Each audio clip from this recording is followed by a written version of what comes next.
Michael, go and jump in front of a truck right now. Now, go and drop in front of, jump from where you are and break your head and smash it. You're my stress. You're my problem. You're the one I sent to school. I spent all my money that I didn't have. I was just getting money to save you. You jump and took my children out and gave them to blackmailers. And they are blackmailing me using you. And you're telling me, it's better I die. Go and do that now. Don't do it tomorrow. I want to hear it. Idiot. Think I'll let you blackmail me? And I will still get your mother. Oh. I will still get your mother. Oh. Is it Ken? Ken. Don't worry. The people behind this will hear from me. Don't wait for me to kill you. My hand not supposed to touch you. Go and kill yourself because you're distressed here. Joining us on the studio now is Michael. Michael was on the set and, against his mother's objections because she wanted to protect him. But, her friends thought that it was necessary for him to speak. And, I heard some frightening audios, voice notes just now of your father threatening you. I heard a video of your father saying you should jump in front of a truck and die. Well, let me address that. Yes. First of all, I was on my aunt's side. We were all doing business because I was having some issues at work in Ikeja. Then I went to my aunt's side. My cousin was like, come on, we can do some work together, our family, we can take care of each other. I went over there.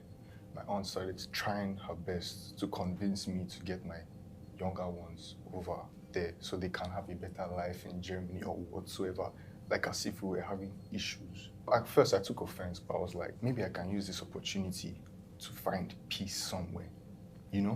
If his family is trying to reason, maybe I can get her to talk with him and they will have, I was just thinking like there can be something out of it. I was going to call him a day before he came back on Sunday because he did arrive in Nigeria on Sunday. Right, the same Sunday. I was going to call him, but my phone unfortunately got bad. Mm-hmm. And it was just like, that's destiny, that's God right there. Mm-hmm. I was like, okay. He got back and then I saw the video. Someone actually sent it to me and, have you seen this? And I was like, no, I've not seen it. And I was like, what is going on? And I just watched the video and I was like, God, this is insane. Someone I'm trying to form peace with, I'm telling his sister things to get him to understand how things should play out. I'm not trying to dictate what should happen in this incident. I'm trying to tell him that there has to be peace. Mm-hmm. But he didn't want to hear that. He kept saying I was dictating for him. So then I sent him a message that we need to talk. And he was like, all right, we need to talk, it's fine. Then I added that, okay, but I'm not happy about you going online and talking about private affairs. And he just passed out and told me I will not tell him what happens, that I'm not the father. I was just like, no, dude, I'm not trying to, you're not understanding where I'm coming from. Mm-hmm. And he just kept going, okay, daddy, okay, papa. And then he said whether she wants to kill my siblings so that it will be like it's only him that is alive. Let himself kill himself. Everyone should just kill themselves. Who says they can kill themselves to their children? He said he has other kids my age around the world. And I was like, guy, okay, is that supposed to faze me? Okay. The next morning, I got a 10-minute VM. It's not the first time. He's always sending me VMs, insulting my life. You're doing music, you will never prosper. I'll see you on the side of the road and I'll spit on you. Don Jazzy will never see you, blah, blah, blah. What's your father said to you? Hold on. He sent me a 10-minute video, a VM right now, in the morning, telling me how I should respect myself, that I will not be the father and all that, la, la, la, la, la, la. And I just texted him back that you have made a mistake. And I have to tell you, as far the disrespect that you have led on this family, dishonoring our family's name, like this just means you have made a big mistake. And he kept going, sending more VNs, more VNs, more VNs. About 8 VNs, I sent them to my mom. My mom could not even listen to it. She was trying to calm me down, I'm trying to calm her down. I was so surprised, man. I was like, this can't be someone I should be proud of. I started thinking like, what do I do when I bring a woman home or kids? Who is going to, this guy will bless my kids for me? Like, I don't understand. I'm starting making me get scared that am I going to have issues like this when I grow up? Like, people always tell me, oh, you're having effects that your father has, this agitation, all this thing. And I'm starting to reflect on myself that maybe it's better I start to keep quiet and slow down because I really don't want to end up like this guy. I really don't want to end up like this guy. He said I should not come out here and talk to you guys today, that I should not dare step foot against him, that he will crush me. I think we played the VM for him, right? Yeah. That he will crush me if I ever dared go against him. I just want to see what happens, man. I'm here for the ride. Why do you think? One of your mom's friends said something off stage. He has been bashing this woman for 10 years. Yeah. Why do you think he just can't let her? She's left the marriage, and she hasn't spoken out against him in public. And you are here, he says she's stolen his children, and you are here saying, but you can't live with him because obviously your dad says he wants to crush you. So what do you think is happening to my that father? He keeps, yes. My mom said he's a sore loser. That's the truth. He uses love to cover it up. Oh, this is love. It's not me. It's you. I'm doing this for you. I'm doing this because of you. But it's not. He just cannot lose. Everything she went through, we started going through it too in Abuja. When you were living with him, what kinds of things? Everything. Physical violence? I don't want to go into that because that's very private. And I didn't come here to go private. And I just wanted to be here to support my mom. Yeah. But everything she says is correct. Everything. Everything she says is correct? Everything. So your dad was physically abusive to your mom, that's correct? Yeah. Your dad was emotionally abusive to your mom, that's correct? Very true. Your dad says your mom denied him access to you guys. That's not true. That's not true. I only denied him access to the younger ones under 18. Because of the threat, because of the, I'm coming with the army, I'm coming with the navy, I'm going to break down your house, I'm going to do this and I'm going to do that. That he actually found our location. He was looking for our location, look for where we were living, and these kids were scared. You understand? And you're not being responsible. He's not paying school fees, he's not doing anything, and all these threats and all that. And I said, okay, listen, these children need to calm down. They are adults. They can have a relationship with them. He has their phone numbers. They block and unblock him. They block and unblock him because of this back and forth erratic thing going on and all that. But for the two younger ones, I said, when he is responsible to them, then he can have access to them. The court judgment is clear. He's supposed to be paying fees. He's supposed to be providing certain amounts for each of them every month. And then he has access to them, as long as he gives me 48 hours. And I don't have an issue with that. I don't. He's the one who hasn't done what he should be doing. But instead, he comes to social media space to say things. I have to ask you this, because you know how Nigerians are on social media, so I want to preempt that question. People will say that your mother has turned you against your dad, and that's why we are here talking. How do you respond to that? When I met my mom, the first thing I said was, I really hate my father. When you met your mom for the first time? I had to start working on him. I really had to tell him, this is who your father is. Not that I'm saying it for you to hate him, but just so that you can manage your relationship with him. He doesn't know how to manage his relationship with people. You have to be the one to now know that, okay, this negativity is not going to affect me. This thing is not going to be, deciding factor in my life and all that, because this is who he is. Yeah, this is for them. When I met her, she has not said one thing.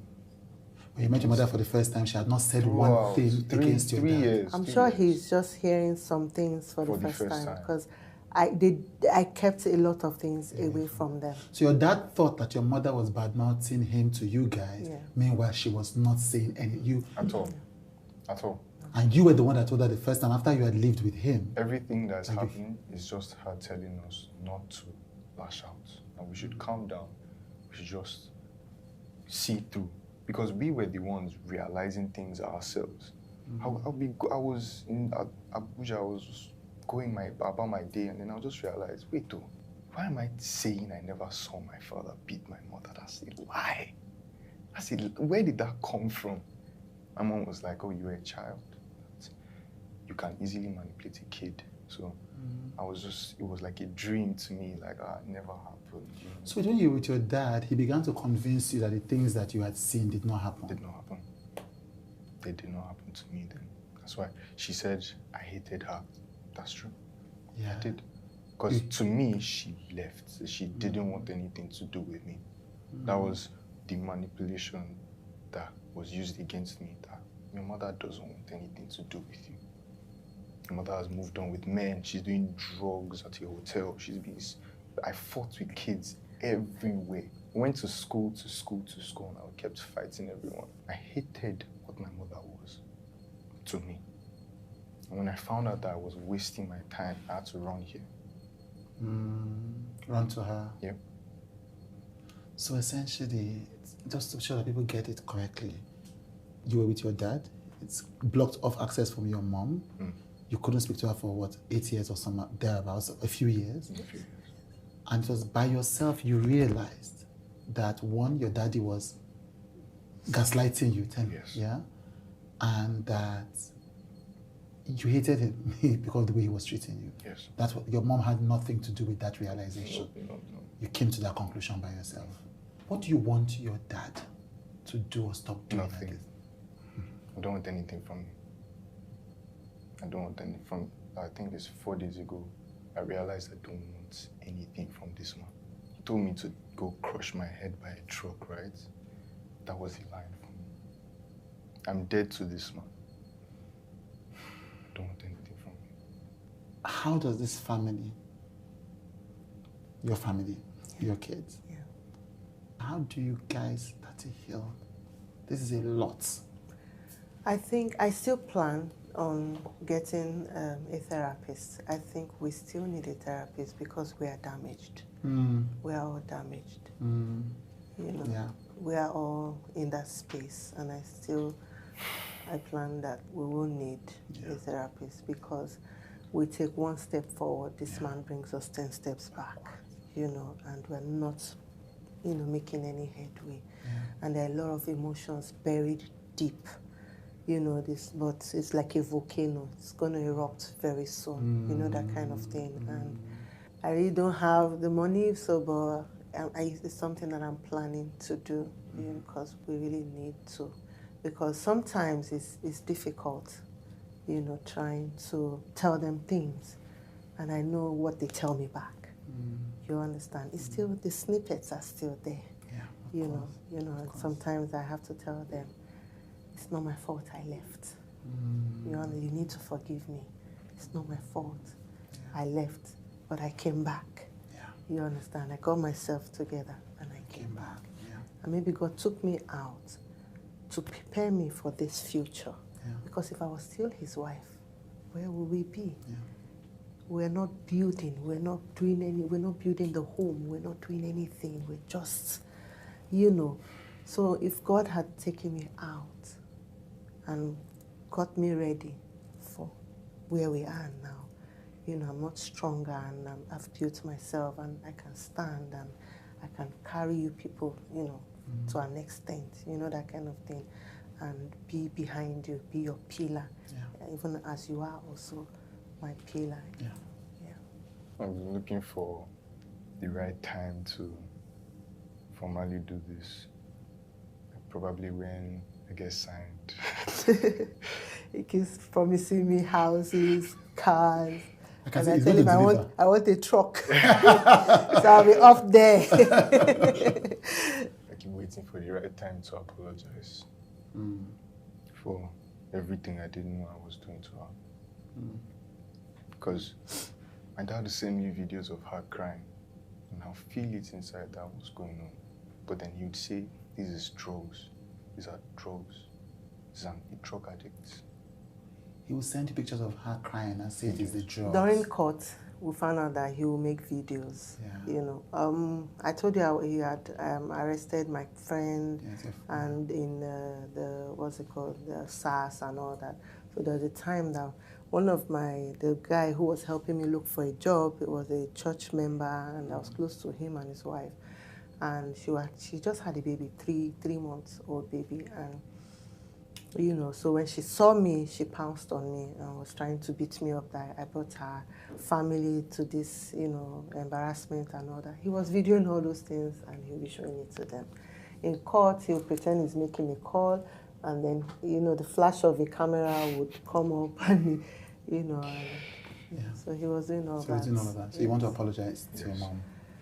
And I will still do that. So you guys should wait for the apology video. I don't think he needs to apologize. But I think that we, his parents, their parents, should be the ones apologizing. Sometimes I regret leaving. There was a time that I regretted leaving when I saw the state they were in. And I was like, I should have stayed. And I started understanding why some women stay. They take everything, why they stay. I started understanding why people commit suicide. I started understanding things. Do you understand? And honestly, I will reach out to him. Stop this for the children's sake. You're damaging them. You're damaging them. You know. And unfortunately, I would say he's the one that brought them in our midst. It didn't have to be. I have friends who have left their husbands and they were still connecting with their kids. They were still seeing their kids. Their kids go to them and, you know, they go to their kids. I wanted that. I wanted us to be cordial. We have 4 kids. 4, not 1, not 2, 4. You understand? So I think we owe them that apology, not them. Not them. Thank you so much for joining me today. Thank you, Suzanne. Thank you so much. Thank you, Michael. This, I mean, we have to say this allegedly, but if these things you've said to me are as they are, you've gone through an incredible ordeal. Yeah. You know, and my prayers, you know, my best wishes are with you. Thank you. Thank you very much. Thank you. I had a